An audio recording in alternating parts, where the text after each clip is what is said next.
നമസ്കാരം. മലയാളി വാർത്തയിലേക്ക് സ്വാഗതം.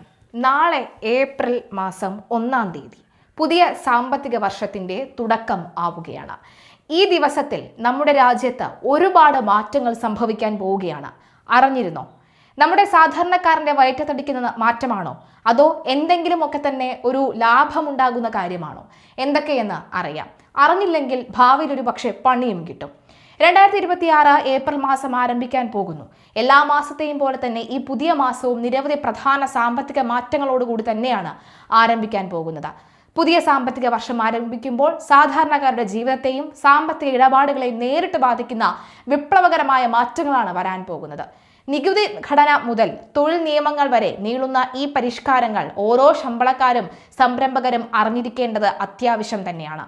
പുതിയ ആദായ നികുതി നിയമം 2026 ഏപ്രിൽ 1 മുതൽ പ്രാബല്യത്തിൽ വരും.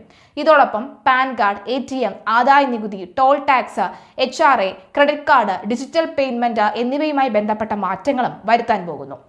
LPG സിലിണ്ടർ വിലകൾ ഏപ്രിൽ 1 മുതൽ മാറിയേക്കാം. ഈ മാറ്റങ്ങൾ നമ്മുടെ പോക്കറ്റുകളെ നേരിട്ട് തന്നെ ബാധിക്കും.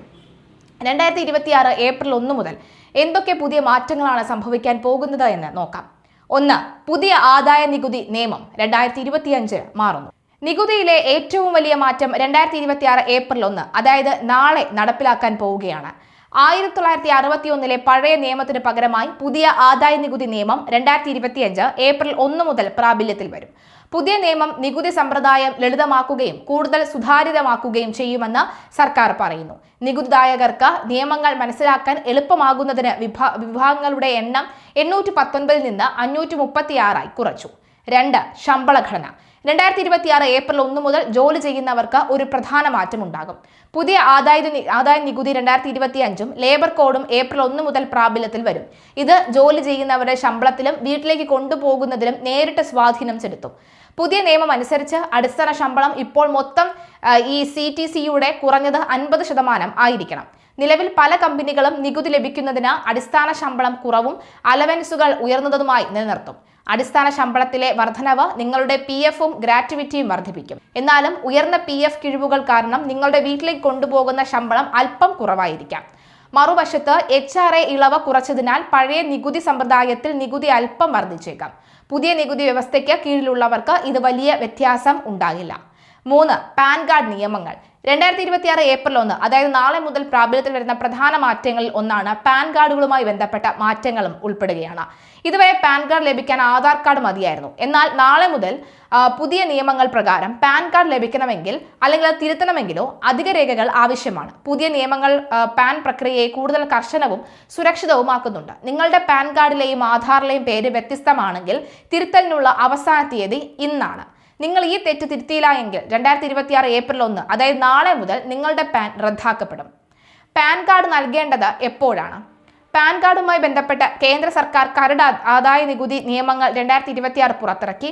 2026 ഏപ്രിൽ 1 മുതൽ ഒരു വർഷത്തിൽ 10 ലക്ഷം രൂപ കൂടുതലായി നിക്ഷേപിക്കുന്നതിനോ പിൻവലിക്കുന്നതിനോ പാൻ നൽകേണ്ടത് നിർബന്ധമാകും. 20 ലക്ഷം രൂപയിൽ കൂടുതൽ വിലയുള്ള ഭൂമിയോ വീടോ വാങ്ങുന്നതിന് പാൻ നിർബന്ധമാകും. നേരത്തെ ഈ പരിധി 10 ലക്ഷം രൂപയായിരുന്നു. 1 ലക്ഷം രൂപ വരെയുള്ള ഹോട്ടൽ ബില്ലുകൾക്ക് ഇപ്പോൾ പാൻ ആവശ്യമില്ല. മുമ്പ് 50,000 രൂപയുടെ ബില്ലുകൾക്ക് പാൻ ആവശ്യമായിരുന്നു. ഇപ്പോൾ 5 ലക്ഷം രൂപയിൽ കൂടുതൽ വിലയുള്ള കാറുകളോ പ്രീമിയം ബൈക്കുകളോ വാങ്ങുന്നതിന് മാത്രമേ പാൻ കാർഡ് കാണിക്കേണ്ടതുള്ളൂ. വീട്ടുടമസ്ഥന്റെ പാൻ കാർഡ് നിർബന്ധമായും നൽകണം. നാളെ മുതൽ ശമ്പളം വാങ്ങുന്ന ജീവനക്കാർക്ക് HRA നിയമങ്ങൾ കൂടുതൽ കർശനമാകും. ഇപ്പോൾ നിങ്ങൾ പ്രതിവർഷം 1 ലക്ഷത്തിൽ കൂടുതൽ വാടക അടയ്ക്കുകയാണെങ്കിൽ വീട്ടുടമസ്ഥന്റെ പാൻ കാർഡും കുടുംബാംഗങ്ങളോ എന്ന വിവരമോ നൽകേണ്ടതാണ്. വ്യാജ HRA ക്ലെയിമുകൾ തടയുക എന്നതാണ് പുതിയ ഫോം 124 ഈ നിർണായക വിവരങ്ങൾ നൽകുന്നത്. അത് തടയുക എന്നതാണ് ഇതിന്റെ ലക്ഷ്യം. LPG സിലിണ്ടർ വിലകൾ എല്ലാ മാസവും 1-ാം തീയതി പോലെ എണ്ണ കമ്പനികൾക്ക് ഏപ്രിൽ 1 പാചകവാതത്തിന്റെയും വാണിജ്യ സിലിണ്ടറുകളുടെയും വിലകൾ അവലോകനം ചെയ്യാം.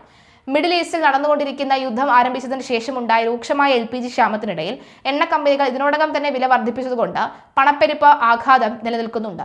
ഇപ്പോൾ ഏപ്രിൽ 1-ാം തീയതി പുതിയ നിരക്കുകൾ പുറത്തിറക്കാനും കഴിയും. ഇതിനു പുറമെ എണ്ണ പ്രതിസന്ധിക്കിടയിൽ എയർ ടർബൈൻ ഇന്ധനത്തിന്റെ വിലയും, അതായത് ADF വിലമാറ്റം, CNG, PNG നിരക്കുകളിൽ മാറ്റങ്ങൾ കാണാനും കഴിയും.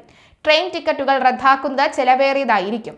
നാളെ മുതൽ ട്രെയിൻ ടിക്കറ്റുകൾ സംബന്ധിച്ച ഇന്ത്യൻ റെയിൽവേ പുതിയ നിയമങ്ങൾ നടപ്പിലാക്കാൻ പോവുകയാണ്. ഇതിന്റെ കീഴിൽ സ്ഥിരീകരിച്ച റെയിൽവേ ടിക്കറ്റുകൾ റദ്ദാക്കുന്നതിന് യാത്രക്കാർ ഇനി കൂടുതൽ പണം നൽകേണ്ടി വരും. ട്രെയിൻ പുറപ്പെടുന്നതിന് 8 മണിക്കൂർ മുമ്പ് റദ്ദാക്കിയ ടിക്കറ്റുകൾക്ക് റീഫണ്ട് നൽകില്ല. നേരത്തെ ഇത് 4 മണിക്കൂർ വരെ ലഭ്യമായിരുന്നു. 4 മുതൽ 24 മണിക്കൂർ മുമ്പ് റദ്ദാക്കിയ ടിക്കറ്റുകൾക്ക് 50% റീഫണ്ട് നൽകും. 24 മുതൽ 72 മണിക്കൂർ മുമ്പ് റദ്ദാക്കിയ ടിക്കറ്റുകൾക്ക് 25% കിഴിവും 72 മണിക്കൂർ മുമ്പ് റദ്ദാക്കിയ ടിക്കറ്റുകൾക്ക് പരമാവധി റീഫണ്ട് നൽകുകയും ചെയ്യും. ഡിജിറ്റൽ പേയ്മെന്റുകളുടെ സുരക്ഷ. നാളെ മുതൽ ഡിജിറ്റൽ പേയ്മെന്റുകൾക്കായി പുതിയ സുരക്ഷാ നിയമങ്ങൾ നടപ്പിലാക്കാൻ RBI തീരുമാനിച്ചു. ഇപ്പോൾ OTP മാത്രം മതിയാകില്ല. ഓരോ ഓൺലൈൻ പേയ്മെന്റിനും പിന്ന്, ബയോമെട്രിക് അല്ലെങ്കിൽ ഉപകരണ പരിശോധന പോലെയുള്ള 2 സുരക്ഷാ പാളികൾ ആവശ്യമാണ്. സിം സ്വാപ്പുകൾ, അതുപോലെ തന്നെ ഫിഷിംഗ്, ഹാക്കിംഗ് പോലെയുള്ള തട്ടിപ്പുകൾ തടയുക എന്നതാണ് ഇതിന്റെ ലക്ഷ്യം. പുതിയ നിയമപ്രകാരം ബാങ്ക് അശ്രദ്ധ മൂലമാണ് തട്ടിപ്പ് നടന്നതെങ്കിൽ ഉപഭോക്താവിന് റീഫണ്ട് ലഭിക്കും. ഇത് ഡിജിറ്റൽ പേയ്മെന്റുകളെ മുമ്പത്തേക്കാൾ കൂടുതൽ സുരക്ഷിതമാക്കും. ATM-ഉം പണം പിൻവലിക്കലും സംബന്ധിച്ച നിയമങ്ങൾ. 2026 ഏപ്രിൽ 1 മുതൽ ATM ഉപയോഗ നിയമങ്ങൾ മാറും. ഇത് ഇടപാടുകളെയും നിരക്കുകളെയും ബാധിക്കും. UPI ഉപയോഗിച്ച് ATM-കളിൽ നിന്ന് പിൻവലിക്കുന്ന പണം ഇപ്പോൾ സൗജന്യ ഇടപാട് പരിധിയിൽ ഉൾപ്പെടുത്തും. അതായത് പരിധി ഉടൻ തീർന്നു പോയേക്കാം. പരിധി കവിഞ്ഞു കഴിഞ്ഞാൽ ഓരോ ഇടപാടിനും ഏകദേശം 23 രൂപ നിരക്ക് ഈടാക്കും. ക്രെഡിറ്റ് കാർഡുകൾ വഴിയും നിങ്ങൾക്ക് നികുതി അടയ്ക്കാം. നികുതിദായകർക്ക് ആശ്വാസം നൽകിക്കൊണ്ട് സർക്കാർ ഇപ്പോൾ ക്രെഡിറ്റ് കാർഡുകളെ നികുതി അടയ്ക്കുന്നതിന് അംഗീകരിച്ചിട്ടുണ്ട്. നേരത്തെ ഈ സൗകര്യം നെറ്റ് ബാങ്കിംഗ് അല്ലെങ്കിൽ ഡെബിറ്റ് കാർഡുകളിൽ മാത്രമായി പരിമിതപ്പെടുത്തിയിരുന്നു.